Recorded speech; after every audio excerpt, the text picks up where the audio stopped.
ভাগ্য, কত সুন্দর শব্দ এই ভাগ্য। কিন্তু যতটা সুন্দর ঠিক ততটাই রহস্যময় এই শব্দ। কখন কি হবে কেউ জানে না। লোকে বলে যে ভাগ্যে যা লেখা আছে তার চেয়ে বেশি কিছুই পাওয়া যায় না, তার চেয়ে কমও কিছুই পাওয়া যায় না। নিয়তির যা রচনা তা কখনো মোছা যায় না। কিন্তু কেউ এইটা বোঝে না যে নিয়তি আপনার কর্মের দ্বারা বদলায়। যদি আপনি শুভ চিন্তা করেন, শুভ কর্ম করেন, তাহলে নিয়তি আপনার সাথে খারাপ কিছু হতেই দেবে না। কখনো আকাশে পাখিদের দেখুন, তারা কখনো ভাগ্যের উপর নির্ভরশীল হয় না। যতই ঝড় আসুক, যতই তীব্র হাওয়া দিক, ঘুরতে থাকে, একটা জিনিস জড়ো করে নিজের সৌভাগ্য, নিজের বাসা নিজেই তৈরি করে। নিজের সন্তানের জন্ম দেয়, তাকে লালন পালন করে, নিজেই তাকে উড়তে শেখায়, কখনোই ভাগ্যের উপরে নির্ভরশীল হয় না সে। এই বিষয়টা আমাদেরও শিখতে হবে। তাই মনে রাখবেন, আপনার ভাগ্য নিয়তির লিখন নয়। আপনার ভাগ্য তাই যেটা আপনি দিনের পর দিন আপনি নিজেই লেখেন। কিছু নিজে পরিশ্রম করে, কিছু নিজের ভাবনার জোরে। রাধা রাধা। মানুষের স্বভাব হলো যে সে সবসময় নিজে বলতে চায়, কারুর কথা শুনতে চায় না। কিন্তু তার এই স্বভাব তাকে এক বিশাল বড় জ্ঞানের থেকে দূরে সরিয়ে রাখে, সামনের মানুষের ব্যক্তিত্বের জ্ঞানের থেকে দূরে। তাই যদি আপনি কাউকে চিনতে চান, কাউকে বুঝতে চান, তাকে থামাবেন না, শুধু বলতে দিন। কারণ একজন ব্যক্তির ব্যক্তিত্ব লুকিয়ে থাকে তার কথার মধ্যে, আর তার আসল পরিচয় লুকিয়ে থাকে তার শব্দের পেছনে। বলতে দিন, আস্তে আস্তে আপনি সব বুঝতে পারবেন। এটাই তফাৎ হলো একজন সাধারণ মানব আর একজন মহামানবের মধ্যে। এক যে কাউকে বলতে দেয় না, আর এক যে সবার কথা শুনে। তাহলে সিদ্ধান্ত আপনার, আপনি কি সাধারণ হতে চান না অসাধারণ? কারণ এই ভবিষ্যৎ আপনার। রাধা রাধা। ধৈর্য, এই ধৈর্য কি কোনো গুণ, কোনো অনুভূতি, কোনো দৃষ্টিভঙ্গি? আমার জন্য ধৈর্য এক বাহন। আপনি হয়তো ভাবছেন, এই কেমন বাহন? বাহন তো ঘোড়া হতে পারে, হাতি হতে পারে, উটও হতে পারে, কিন্তু ধৈর্যকে বাহন বানানো মানে? চলুন আপনাকে একটা কথা বোঝাই। পৃথিবীতে এমন কোনো বাহন নেই যে তার আরোহীকে আছড়ে ফেলেনি। সেটা উট হোক বা হাতি হোক বা ঘোড়া হোক, চলতে চলতে কখনো নড়বড় করেই বসে। তারপর সেই আরোহী পড়ে কারোর পায়, তারপর পড়ে তার নিজের নজরে। কিন্তু ধৈর্যরূপী বাহন কখনো কাউকে ফেলে না, কখনো না। না সেই আরোহী কারোর পায়ে পড়ে, আর না তো নিজের নজরে। কারণ ধৈর্য আপনাকে বিবেক প্রদান করে, বিবেক আপনাকে পরিকল্পনায় সাহায্য করে, আর পরিকল্পনা প্রদান করে আপনাকে শক্তি, আপনার লক্ষ্যের দিকে অগ্রসর হওয়া। বুঝলেন? ধৈর্যকে সঙ্গে রাখুন, নিজেকে আরো ধৈর্যশীল করে তুলুন। এই ধৈর্যের সাহায্যে আরোহণ করে দেখুন কিভাবে এই বাহন আপনাকে আপনার গন্তব্যে পৌঁছে দেবে। রাধা রাধা। ভাগ্য আর কর্ম, এই দুই এমন শব্দ যাকে ঘিরে সমগ্র সংসার। কেউ বলে আমার ভাগ্যে এটা ছিল না, যা পেলে আমার জীবন অন্যরকম হতো। কেউ বলে আমার গত জন্মের কর্ম নিশ্চয়ই এমন ছিল, যে কারণে এই জন্মে এরকম ভাগ্য পেয়েছি আমি। এসব বাদ দিন আর একবার শান্ত চিত্তে ভাবুন। আপনি বুঝতে পারবেন যে ভাগ্য আর কর্ম এই দুই এই জন্মের। তফাৎ শুধুমাত্র এটাই যে যদি ভাগ্যের কথা বলা হয়, তাহলে আপনি এই ভাগ্যের থেকে যত বেশি আশা করবেন তত বেশি নিরাশ হবেন আপনি। কারণ এই আশা আপনাকে কর্ম করা থেকে আটকায়। যদি কথা বলা হয় কর্মের, তাহলে নিজের কর্মের প্রতি যত বিশ্বাস রাখবেন তত বেশি সফলতা আপনার কাছে আসবে। তাই একটা কথা মনে রাখবেন, ভাগ্য আপনার কর্ম নির্ধারণ করে না, কিন্তু আপনার কর্ম আপনার ভাগ্যকে অবশ্যই নির্ধারণ করে। রাধা রাধা। এই সংসারে আলোর উৎস কি? সূর্য। এই সংসারে মিষ্টি জলের উৎস কি? নদী। এই সংসারে উচ্চতার প্রতীক কি হয়? হিমালয় পর্বত। আমরাও জীবনে এরকমই হতে চাই, সূর্যের মতো তেজস্বী হতে চাই, নদীর মতো পূজনীয় হতে চাই, হিমালয় পর্বতের মতো উচ্চতা লাভ করতে চাই। সব ঠিক আছে, কিন্তু তার জন্য আমরা কাজ কি করি? যদি এরকম আমরা হতে চাই, তাহলে সবার আগে সূর্যের মতো নিজেকে উজ্জ্বল করুন। সূর্যের সব থেকে বেশি আলো নিজের অন্তরে থাকে। নদীর মতো নিজের পথ নিজেই তৈরি করুন। পাথরের সাথে ধাক্কা খাওয়ার পরেও থেমে না যাওয়া শিখুন। হিমালয় পর্বতের মতো উচ্চতা লাভ করতে হলে সেটার মতো অটল থাকতে শিখুন। একটা কথা অবশ্যই মনে রাখবেন, নিজেকে জ্বালাবেন, তবেই সংসারকে আলোকিত করতে পারবেন। রাধা রাধা। প্রতীক্ষা, প্রয়াস, এই দুই জীবনের অভিন্ন অঙ্গ। দেখতে গেলে আমরা জীবনে কারোর না কারোর প্রতীক্ষা অবশ্যই করি। সে কোনো ব্যক্তি হোক বা সময় হোক বা কোনো ভাবনা, সবকিছুই হতে পারে। আর দেখতে গেলে সব সময় কেউ না কেউ কিছু প্রয়াসও করে চলেছে। যেমন সাফল্য আসার প্রতীক্ষা, বিফলতা যাতে না আসে তার জন্য প্রয়াস, সুখ আসার প্রতীক্ষা, দুঃখ যাতে না আসে তার জন্য প্রয়াস। এবার প্রতীক্ষা আর প্রয়াসের মধ্যে এক ঘনিষ্ঠ সম্পর্ক রয়েছে, আর তা হল যিনি প্রতীক্ষা করেন তিনি ঠিক তাই পান যা একজন প্রয়াস করা ব্যক্তি পেছনে ফেলে আসে। তাই প্রতীক্ষা নয়, প্রয়াস করুন। এই প্রয়াসের মধ্যেই সুখের চাবিকাঠি রয়েছে। রাধা রাধা। মানুষ কর্ম করেন। আমি বারংবার বলি যে ফলের আশা করবেন না। তাও মানুষ কোথাও না কোথাও নিজের কর্মের বদলে কোনো না কোনো ফলের আশা অবশ্যই রাখেন। কখনো তিনি সফল হন, কখনো অসফল। সেই জন্যই আমি বলি যে ফলের আশা কখনো রাখবেন না, কারণ সাফল্য বা অসফলতা মনের মধ্যে রাখলে কখনো কোনো লাভ হয় না। যদি সাফল্য মনের মধ্যে রাখেন তাহলে অহংকার জন্ম নেবে। যদি অসফলতা মনের মধ্যে রাখেন তাহলে এক হীনমন্যতায় আপনি ভুগবেন, যা দিয়ে কোনো শুভ কর্ম হবে না। সেই জন্য শুধুই কর্ম করে যান, কর্মেই মগ্ন থাকুন। আর আসুন আমার সাথে ভালোবেসে বলুন, রাধা রাধা। বন্ধু আর শত্রু, প্রত্যেকের জীবনের একটা বড় অংশ এর উপরে নির্ভরশীল হয়ে থাকে। আপনার জীবনে সফলতা আর অসফলতাও এর উপরে নির্ভরশীল। কিন্তু এই বন্ধু এবং শত্রুদের খুঁজে পাওয়ার জন্য আপনাদের বাইরে যাওয়ার প্রয়োজন নেই, কারণ এরা স্বয়ং আপনার ভেতরেই আছে। আপনি যদি বিনম্র থাকেন, যদি আপনি নিরন্তর প্রয়াস করতে পারেন, তাহলে আপনার কোনো বন্ধুর প্রয়োজন নেই। যদি আপনার মধ্যে অহংকার থাকে, যদি প্রতি কথায় আপনার মধ্যে ক্রোধ উৎপন্ন হয়, তাহলে আপনার শত্রুর কোনো প্রয়োজনই নেই। নিজের অন্তরের এই বন্ধু ও শত্রুকে চিনুন, আর আমার সাথে ভালোবেসে বলুন, রাধা রাধা। একে চিনতে পারলেন? একে কুঠার বলা হয়। আপনারা জীবনে কোথাও না কোথাও কোনো না কোনো রূপে এটা দেখেই থাকবেন। একটা ব্যাপার নিশ্চিত, এই কুঠার ছাড়া কোনো বৃক্ষকে কাটতে পারা সরল নয়। এবার আপনি কখনো এটা ভেবেছেন, এই কুঠার, এর এই অংশ, এর মুখটাই যদি না থাকে তাহলে কি হবে? এ শুধুমাত্র কোনো বৃক্ষই নয়, তার কোনো ডালও কাটতে সক্ষম হবে না। এবারে ভাবুন, এই শুকনো কাঠের হাতল এ আমরা কোত্থেকে পেলাম? কোনো এক বৃক্ষ থেকেই। সেই ডাল যাকে কেটে ফেলা হয়েছিল এক বৃক্ষকে কাটার জন্য, এই ডালই শস্ত্ররূপে প্রস্তুত।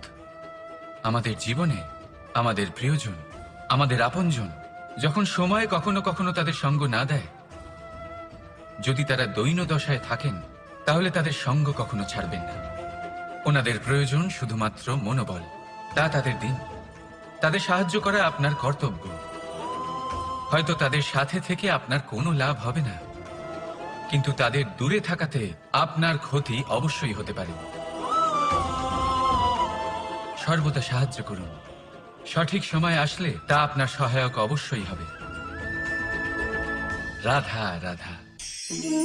আমাদের মধ্যে বেশিরভাগ মানুষেরই এই অভিযোগ থাকে যে মানুষ তখনই আমাদের স্মরণ করেন যখন সেই সময় আসে যখন আমাদেরকে প্রয়োজন হয়, যখন কোনো কাজ থাকে। যখনই এই সময় পেরিয়ে যায়, তাদের কার্যসিদ্ধি হয়ে যায়, তারা আমাদের থেকে দূরে চলে যান, ভুলে যান আমাদের। এবার এই বিষয়ে ভেবে খারাপ অবশ্যই লাগে। এই পরিস্থিতিকেই অন্য এক দৃষ্টিভঙ্গি দিয়ে দেখার চেষ্টা করুন। মনে রাখবেন, মানুষ প্রদীপের সন্ধান তখনই করেন যখন তার জীবনে অন্ধকার থাকে। আপনি প্রসন্ন হয়ে উঠুন, কারণ আপনার কাছে সেই সুযোগ আছে যে কারোর জীবনে প্রকাশের কিরণ আনতে পারছেন, কাউকে সঠিক পথ দেখাতে পারছেন, কারোর সহযোগিতা করতে পারছেন, এই পুণ্য অর্জন করতে পারছেন। কারোর থেকে কোনো আশা রাখার দরকার নেই। যার আপনাকে যতটা প্রয়োজন তাকে ততটাই সাহায্য করুন, ততটাই সবাইকে প্রেম বিতরণ করুন। আর এই প্রেমের ভাব নিয়েই আমার সাথে বলুন, রাধা রাধা। এটা সেই নৌকার প্রতিরূপ যা আমাদের নদী পার করায়। এবার বিষয়টা একটু ভেবে দেখুন। সেই বিশাল নৌকা যা আমাদের নদী পার করায়, সেটার নির্মাণ নদীতে নয়, ডাঙায় হয়। আর যদি আমরা এটাকে নদী অবধি পৌঁছতে চাই, তাহলে আমাদের দরকার পড়ে কোনো গরুর গাড়ির অথবা ঘোড়ার গাড়ির। তার সাহায্যে একে বহন করা হয়। এবার পথে যদি কোনো জলধারা আসে, কোনো নদী আসে, আর সেটাকে পার করতে হয়, তাহলে তখন সেই নৌকার ওপরে গাড়ি রাখা হয়, তারপর তাকে পার করা হয়। অর্থাৎ এই যাত্রা দুজনের সংযোগ ছাড়া সম্পূর্ণ হতেই পারবে না। সেই জন্যই এই প্রবাদ আছে, কখনো নৌকা তো কখনো গাড়ি। আমাদের সম্পর্কের মধ্যে অতি আবশ্যক, আমাদের সম্পর্কের মধ্যে অত্যন্ত গুরুত্বপূর্ণ হলো সংযোগ। সবসময় একসাথে চলা, সংযোগ স্থাপন করা। সবসময় সুখী থাকবেন। রাধা রাধা। পুস্তক, পুস্তক থেকে আমরা কি না শিখতে পারি। জ্ঞান হোক, বিজ্ঞান হোক, ইতিহাস হোক, সব শিখতে পারি। কথায় আছে, একটা ভালো পুস্তক, একটা ভালো গ্রন্থ পাওয়া তা 100 ভালো বন্ধু পাওয়ার সমান। কিন্তু যদি একটা ভালো বন্ধু পাওয়া যায়, তাহলে তা গোটা গ্রন্থাগারের সমতুল্য। সে আপনাকে কর্মের বিষয় জ্ঞান দেয়, সাফল্যের রসায়ন শিক্ষা দেয়, সে আপনাকে ইতিহাসে অমর করে রাখবে। শুধু তাই নয়, সে আপনাকে শুধু পথই দেখাবে না, সেই পথে আপনার সাথে সঙ্গী হয়ে চলবে সে। সেই জন্য জীবনে যদি কোনো ভালো বন্ধুকে পাশে পান, তাহলে তাকে আপন করে রাখবেন, তাকে সামলে রাখবেন। জীবন সহজ হয়ে যাবে। রাধা রাধা। বর্ষা ঋতু শুরু হলেই পাখিদের মধ্যে চাঞ্চল্য বেড়ে যায়। আর সেটা হবে নাই বা কেন? বাসা ভেঙে যায়, বৃক্ষ ভেঙে পড়ে। প্রত্যেক পাখি তার থাকার জন্য একটা নতুন জায়গার, একটা ছায়ার, একটা ছাদের খোঁজে থাকে। শুধু একটা পাখি এসব কিছুই করে না। না তো তার এসব সমস্যা নিয়ে কোনো চিন্তা থাকে, না কোনো দরকার পড়ে। আর সেই পাখি হলো বাজ। সেই সব সমস্ত ছোটখাটো সমস্যার থেকে অনেক দূরে ওপরে উড়ে বেড়ায়, মেঘের থেকেও অনেক উঁচুতে। তাই এই সব ছোটখাটো সমস্যা যা আপনার জীবনে এসে থাকে, এই সব নিজের চারপাশকে ঘিরতে দেবেন না। নিজের চিন্তা ভাবনাকে অনেক উঁচুতে রাখুন। আপনার সমস্ত সমস্যা নিজে থেকেই নিচে চলে আসবে। রাধা রাধা। আপনি কখনো কোনো ইঁদুর দেখেছেন? তার সবসময় কিছু না কিছু চাই, ঠোকরাতে থাকে সারা দিন সারা রাত। কখনো আপনার রান্নাঘর থেকে কিছু নেবে, তো কখনো ভাড়ার ঘর থেকে কিছু নেবে। কখনো আপনার জামা ছিঁড়বে, কিছু তুলে নিজের গর্তে নিয়ে চলে যাবে। কিন্তু আপনি দেখুন, সে কখনোই সন্তুষ্ট হয় না, ওর পেট কখনোই ভরে না। ঠিক তারই বিপরীত হলো নদী। কারোর থেকে কিছুই নেয় না, শুধুই দান করে। নিজের জল এই প্রকৃতিকে বিলিয়ে দেয়, এই ধরাকে ভিজিয়ে বয়ে চলে, এই প্রকৃতিকে একটা নতুন জন্ম দেয়। আর এই নদী যে সব সময় শুধুমাত্র দান করে, আপনি দেখবেন এই নদী কখনোই খালি হয়ে যায় না। এটা থেকে আপনি কি শিখলেন? যে সব সময় ছিনিয়ে খায় সে সব সময় অভুক্তই থাকে। যে ব্যক্তি সব সময় সবাইকে দান করে তাকে এই ক্ষুধা কখনোই জ্বালায় না। যে ইঁদুর যে সবসময় ছিনিয়ে খায় একলা হয়ে যায়, তার শত্রু তৈরি হয়। সেখানে এই নদী যে সবসময় সবাইকে দান করে তাকে মানুষ মা ভেবে তার পুজো করে। তাই ছিনিয়ে নয়, দান করাতে বিশ্বাস রাখুন। আর আসুন আমার সাথে ভালোবেসে বলুন, রাধা রাধা। কোনো ব্যক্তির ব্যক্তিত্ব কিভাবে তৈরি হয়? আপনার কি মনে হয় যে ব্যক্তি জন্ম থেকে তার স্বভাব নিয়ে জন্মায়, নাকি আপনার মনে হয় যে এই প্রকৃতি ব্যক্তির জন্য তার নিয়তি রচনা করে? না, এরকম একেবারেই হয় না। আমি আপনাকে বোঝাচ্ছি। যখনই বৃষ্টি পড়ে কোনো বিন্দুর দিকে দেখবেন। এবার এই বিন্দু যেখানে পড়ছে তার উপরে নির্ভর করছে তারপর কি হবে। যদি এই বিন্দু পড়ে কোনো ক্ষেতের ওপরে, তাহলে কোনো নতুন ফসলের জন্ম দেবে। যদি সে গরম কড়াইতে পড়ে তাহলে বাষ্পীত হবে। যদি সে কোনো সাপের মুখের ভেতরে পড়ে তাহলে বিষ তৈরি হবে। ঝিনুকের ভেতরে পড়লে মুক্ত তৈরি হবে। যদি কোনো পাতার ওপরে পড়ে তাহলে শিশির তৈরি হবে। একই বিন্দু, কিন্তু তার সঙ্গত তার ভবিষ্যৎ এবং ব্যক্তিত্ব নির্ধারণ করবে। এবার এটা তো শুধুমাত্র এক বিন্দু, তার কাজ হলো শুধুমাত্র পড়া। কোথায় সেটা সেও নির্ধারণ করতে পারে না। কিন্তু আপনি হলেন মানুষ। আপনি বাছাই করতে পারবেন যে আপনার সঙ্গী কারা হবে, কাদের সাথে আপনি মেলামেশা করে বড় হবেন। তাই তা ভালোভাবে করুন, কারণ এই নির্বাচন আপনার হাতে, কারণ এই জীবন আপনার, ভবিষ্যৎ আপনার। এবার আপনি মহান হতে চান কি না তার নির্ণয় আপনাকেই করতে হবে। আসুন আমার সাথে ভালোবেসে বলুন, রাধা রাধা। সুরক্ষা প্রত্যেক ব্যক্তির জন্য গুরুত্বপূর্ণ, কিন্তু এটাই মানুষের সবথেকে বড় শত্রু। কিভাবে? ভেবে দেখুন। একজন মানুষ যখন একটা সুরক্ষিত পরিবেশে থাকে তখন তার মধ্যে আলস্য চলে আসে। সে জানে যে আমাকে না ভবিষ্যতের জন্য কিছু করতে হবে আর না আজকের জন্য কিছু করতে হবে, শুধুই জীবন যাপন করতে হবে। এই সুরক্ষা কবচ থেকে বাইরে বেরোনো অত্যন্ত জরুরি। ভাবুন, পাখি যে তার সন্তানকে জন্ম দেয়, কিছুদিন পরে তাকে তার বাসা থেকে বের করে দেয়। কেন? যদি এরকম না করে তাহলে সেই সন্তান জীবন কাটাতেই শিখবে না। যদি তাকে ডাল থেকে নিচে না ফেলে দেয়, সেই সন্তান উড়তেই শিখবে না। তার পাখনা শক্তিশালী হবেই না। সে তার নিজের বাসা তৈরি করার চেষ্টাই করবে না। পাখি তার বাসা তখন তৈরি করে যখন তার অভিভাবক তাকে ত্যাগ করে। মনে রাখবেন, আপনি সুরক্ষা কবচের বাইরে বেরোলে বিপদ অবশ্যই আসবে, যার জন্য আপনি সতর্ক হবেন, তার মোকাবিলা করবেন, শক্তিশালী হবেন। এবার সেই বিপদ যাতে আর না আসে সেই জন্য আপনি পরিকল্পনা করবেন। তাই যদি আপনি নিজের বিকাশ চান, তাহলে যখনই আপনার মনে হবে যে আপনি একটা সুরক্ষিত পরিবেশে রয়েছেন, সুরক্ষিত কবচের মধ্যে রয়েছেন, তখন সেখান থেকে বাইরে বেরোন। সেখানেই পাবেন আপনার বিকাশ। রাধা রাধা। এই উই ধরা গাছের গুড়ি দেখতে পাচ্ছেন আপনারা? কোনো এক সময় এটা একটা সুগঠিত কাণ্ড ছিল। কোনো একদিন এক সুদূর বন থেকে একটি উই পোকা এখানে আসে, এতে বাসা বানায়। এই গাছের গুড়ি তখন কোনো প্রতিবাদ করেনি। তারপর দেখতে দেখতে সময়ের সাথে আরো উই এখানে জমাট বাঁধে, আর ক্রমাগত তাদের সংখ্যা বাড়তে থাকে। আর দেখতে দেখতেই এই কাঠের গুঁড়ি আর প্রতিবাদ করার মতো অবস্থাতেই থাকে না, নিজেই এক শুকনো কাঠে পরিণত হয়। কিছু বুঝতে পারলেন?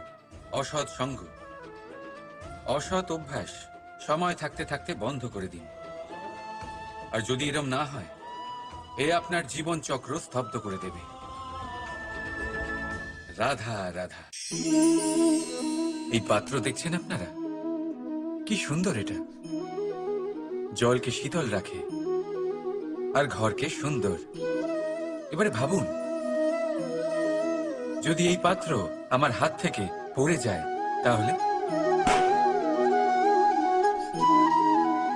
ভেঙে গেল, তাই না? এবার এবার কি হবে? আপনি বলবেন সহজ ব্যাপার, আরো একটা পাত্র কিনে নাও, এক মুদ্রায় পেয়ে যাবে। এই পাত্রের বাস্তবিক মূল্য আপনি যদি জানতে চান, তাহলে সেই কুম্ভকারকে জিজ্ঞাসা করুন, যিনি এই পাত্র বানিয়েছেন। কতটা পরিশ্রম করতে হয়েছে ওনাকে তা জিজ্ঞেস করুন। সর্বপ্রথম তিনি সেই মাটি মেখেছেন, তারপর তাকে চাকায় বসিয়ে গঠন করেছেন, তারপর কতবার চেষ্টা করে তাকে সঠিক আকার দিয়েছেন, তারপর আগুনের তাপে পুড়িয়ে তাকে কঠিন বানিয়েছেন, তারপর রং করে তাকে সাজিয়ে আমাদের সামনে প্রস্তুত করেছেন। এত পরিশ্রম দ্বারা তৈরি এই পাত্র আমরা স্বল্প দামে নিজের করে নিলাম। এটাই হয় পরিবারের সাথেও। অনেক সময় মানুষ আবেগের বশে, স্বার্থের কারণে এই পরিবারকে ভেঙে ফেলে। কখনো ভেবেছেন সেই মাতা পিতার বিষয়, যারা সেই পরিবারকে গড়ে তুলেছেন, তাকে আগলে রেখেছেন, পালন পোষণ করেছেন? কখনো ভেবেছেন সেই বিষয়ে? ভবিষ্যতে যদি কখনো এরকম কোনো চিন্তাধারা মাথায় আসে, এমন কোনো ভাবনা আসে যার কারণে আপনি পরিবারকে ভাঙতে চলেছেন, নিজেকে আটকে নিন। নিজেকে মনে করান সেই মাতা পিতার বিষয়ে, ওনাদের পরিশ্রমের বিষয়, ওনাদের ধৈর্যের বিষয়, তাদের প্রেমের বিষয়। আপনার আশা, আবেগ, আপনার স্বার্থসিদ্ধি, এই সব কিছু তার সামনে খুবই ছোট মনে হবে। রাধা রাধা।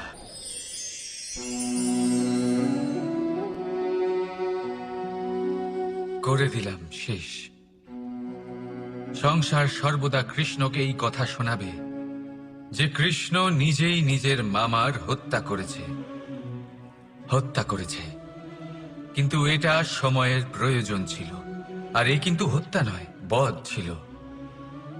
আর ব্যক্তি নিজের বধ নিজেই ডেকে আনে। এই সংসারে এগিয়ে চলা অতি আবশ্যক, কিন্তু কোথায় নিজেকে থামাতে হবে সেটা জানা তার চেয়েও বেশি আবশ্যক। আর যে এটা বুঝতে পারে না, তার অন্ত সুনিশ্চিত। যে ব্যক্তি নিজের ভুল বুঝতে পারে তার মুক্তি লাভ হয়, আর যে স্বীকারও করতে পারে না তার বধ সুনিশ্চিত। মথুরার রাজা কংস, তার বধ এই জন্য হয়নি কারণ সে আমায় হত্যা করার প্রয়াস করেছে, আমার মাতা পিতা বা আমার দাদুকে বন্দী করেছে। ওর বধ এই জন্য হয়েছে যে ওর ঘৃণা প্রেমের সীমায় আসা সত্ত্বেও থামেনি। কংস মামা এটা কখনো বোঝেনি যে নিজেকে কখন থামাতে হবে। আর যা কিছু সে করেছে, যত পাপ সে করেছে, তা নিয়ে কখনো মন্থন করেনি। অনেকবার বোঝানোর পরেও সব সময় প্রেমের থেকে মুখ ফিরিয়েছে। আর কি করল? শুধুই ঘৃণার দ্বারা এই ভালোবাসার ক্ষতি করার চেষ্টা করল। তাই মনে রাখবেন, এই সংসার, এর জীবন শক্তি হলো প্রেম। আর যে এই প্রেমের ক্ষতি করার চেষ্টা করবে, তার অন্ত, তার বধ সুনিশ্চিত। রাধা রাধা। সূর্যের তাপ এতটাই প্রখর হয়, তা সমস্ত বনস্পতিকে শুষ্ক করে দেয়। পুকুর হোক, নদী হোক, সরোবর হোক, সমস্ত শুষ্ক হয়ে যায়। কিন্তু আপনি কখনো শুনেছেন সূর্যের তাপে সমুদ্র শুকিয়ে গেছে? এমন কখনোই হয় না। আর এর পিছনেই লুকিয়ে রয়েছে এক অমূল্য জীবনের শিক্ষা। সমুদ্রের মতো নিজেকে ধৈর্যশীল করে তুললে, নিজেকে সংযমী করে তুললে, সূর্যের তাপ আপনার কোনো ক্ষতি করতে পারবে না। আপনার অন্তর থেকে সেই তাপ বাষ্পায়িত হয়ে মেঘ তৈরি হয়ে সূর্যকে ঢেকে দেবে। আর তারপর হবে শুধু সাফল্যের বৃষ্টি। তাহলে আসুন আর আমার সাথে ধৈর্যের সাথে বলুন, রাধা রাধা। মানুষ অসুস্থ কেন হন? শারীরিক দুর্বলতার কারণে না, মানুষ অসুস্থ হন তার মানসিকতার কারণে, তার বিবেকের কারণে, তার কর্মের কারণে, তার ক্রোধের কারণে।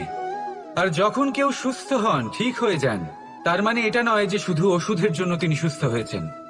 না, এটা কারোর তার প্রতি প্রেমের প্রভাব, বিশ্বাসের প্রভাব, সম্বলের প্রভাব। শুধুমাত্র ওষুধ দিয়ে কিছুই হয় না। যদি মনে প্রেম থাকে, বিবেক থাকে, বিশ্বাস থাকে, সম্বল থাকে, তবেই সেই ওষুধ কাজ করতে পারে। তাই মনে রাখবেন, এই জীবন হলো অত্যন্ত ছোট। মনে প্রেম ভাব রাখুন, মিত্রতা করুন, শত্রুতা নয়, ভালোবাসুন, বিদ্বেষ নয়। আর এই ভালোবাসার সাথেই বলুন রাধা রাধা। মানুষ জীবনে সব সময় চিন্তা করে, ভাবতে থাকে যে তার জীবনে কতই না সমস্যা।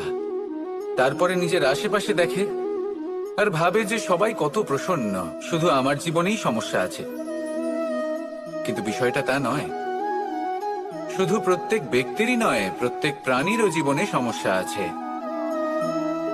এবার মানুষ একটা পাখিকে দেখে এটাই ভাবে যে এদের জীবন কতটা সহজ। কোনো দেশেরই সীমারেখা এদের ওপর লাগু হয় না। কোথায় থাকবে সেই নিয়েও কোনো ভাবনা নেই, কত শান্তির জীবন এদের। তারপর সে একটা পিঁপড়েকে দেখে আর এটা ভাবে কি অসাধারণ, এদের তো সারা জীবনই মাটির উপরেই অতিবাহিত হয়, খাবারটাও মাটিতেই পেয়ে যায়, কি শান্তির জীবন এদের। কিন্তু যখন কোনো ঝড় আসে তখন সবার আগে সেই পাখির বাসাটাই ঝড়ে ভেঙে যায়। এই পাখি যে শাখাতেই গিয়ে বসে পড়ুক, তাদের উপর সবসময় সংকট থাকে যে ওপর থেকে কোনো বড় পাখি এসে তাদের উপর প্রহার না করে, তারা নিজেদের প্রাণ না হারায়। আর যদি কথা বলি পিঁপড়েকে নিয়ে, এদের উপর সবসময় সংকট থাকে যে কোনোভাবে বাতাস বা জল এদের ভাসিয়ে না নিয়ে যায়, কোনো প্রাণী ওকে পা দিয়ে পিষে না দেয়, এই পিঁপড়ে পিষ্ট হয়ে না মারা যায়। দেখুন, সমস্যা প্রত্যেকের জীবনে রয়েছে আর এই সমস্যা আসতেই থাকবে। এর অর্থ এটা নয় যে এই সমস্যার সম্মুখীনই হওয়া যায় না, এর সমাধানও সম্ভব নয়। প্রত্যেক সমস্যার সমাধান অবশ্যই আছে, শুধু শান্ত মনে সেটা খুঁজে বের করতে হবে। তাহলে সেটাই করুন, প্রত্যেক সমস্যার সমাধান করতে থাকুন। যত সমাধান করবেন জীবন আনন্দময় হয়ে উঠবে। যদি সমাধান না করেন তাহলে আজীবন দুঃখই পেতে থাকবেন। আসুন আমার সাথে ভালোবেসে বলুন রাধা রাধা। কর্ম, ধর্ম আর কর্তব্য, এই তিনটি একে অপরের সাথে জড়িত। আর অনেক সময় এই তিনটি পালন করতে করতে আমাদের সেই ব্যক্তির সামনে গিয়ে দাঁড়াতে হয়, তার বিরুদ্ধেই যেতে হয় যাকে আমরা সব থেকে বেশি ভালোবাসি। কিন্তু সেইখানে এই যুদ্ধ কোনো ব্যক্তিগত যুদ্ধ থাকে না, এ হলো কর্ম, ধর্ম আর কর্তব্যের যুদ্ধ। এটা সরল নয়, অত্যন্ত কঠিন হয় তার সম্মুখীন হওয়া যাকে আমরা সব থেকে বেশি সম্মান করি। কিন্তু আমাদের তো আমাদের ধর্মের পথে চলতেই হবে, কারণ আমরা কর্মবদ্ধ, কর্তব্যবদ্ধ, আর এটাই করা উচিত।